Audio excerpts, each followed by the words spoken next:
And of course, because Pakistan was for so long allied, associated, or leaning towards the United States, it's a nuclear regime that the Russians understand not very well, and they're quite fearful of. For instance, they're much more confident of what they know about India. But I think if you're talking about an area of the world that bothers the Russians tremendously, the Afghanistan-Pakistan corridor, I think on a whole host of questions, arms questions, AIDS questions, heroin questions, are tremendously bothersome to the Russians. On the Afghanistan question, how do you read the change in Kyrgyzstan's using Manas, the Air Force base or the air base, or what we're now calling a transit point?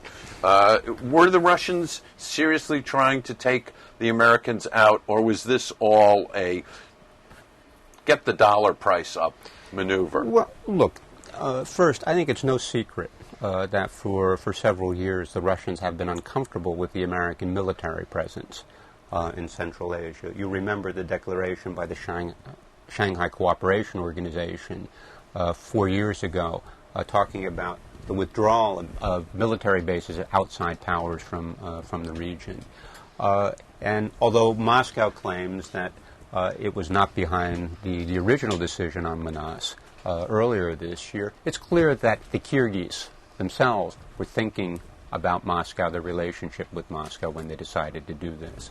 I think what we've seen with this new decision is clearly an indication that the relationship between the United States and Russia has improved somewhat over the past several months. I don't know what the actual details of the negotiation were, but I think it's clear that Moscow was aware that these were going on, and that in some way they indicated, both to the Americans and the Kyrgyz, that they did not see this in the same way they would have seen this issue just 3 or 4 months ago. Now, that said, it's clear there also have been issues between the Kyrgyz and the United States surrounding Manas for some time now. This is the first time the Kyrgyz have asked for more money. They've asked for a different type of relationship between the U.S. military in Manas and the local citizens. And they're not getting that much money. What are they getting, $60 or $70 million a year? $60 or $70 million now is a lot of money for a lot of people. Well, it's certainly a lot of money in poor little Kyrgyzstan. But look, this is an issue that needed to be resolved, is being resolved, I think, in a way that serves our interests, serves Russian interests, serves Kyrgyz interests, and will help us all prosecute the war in Afghanistan more effectively than we have up to this point. So I think this is the first indication that things are moving in the right direction, and is also an indication that both the United States and Russia, Washington or Moscow, are listening to some of the words that are being said, and without directly acknowledging them, are beginning to act on them in ways that will further, or at least aimed at furthering improvement in the relationship. But talking about money, Tom, what do you think about economics, about this crisis? Do you have this crisis should figure in overall picture of the relationship between two countries? To what extent? It would be very unusual for two presidents to get together now and not talk about the economy. The economy has to be the number one problem for Russia, for the United States, for every other country in the world at this point.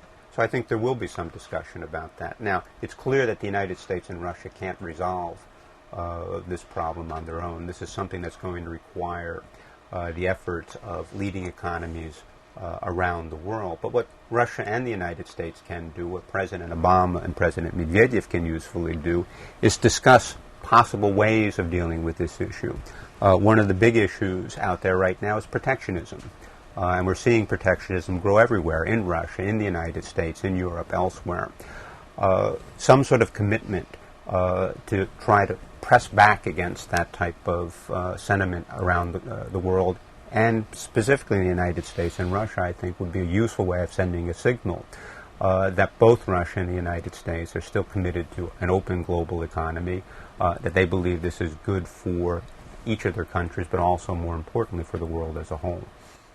And of course, I think that we don't have a full measure of how hard this economic crisis has hit ordinary people inside Russia.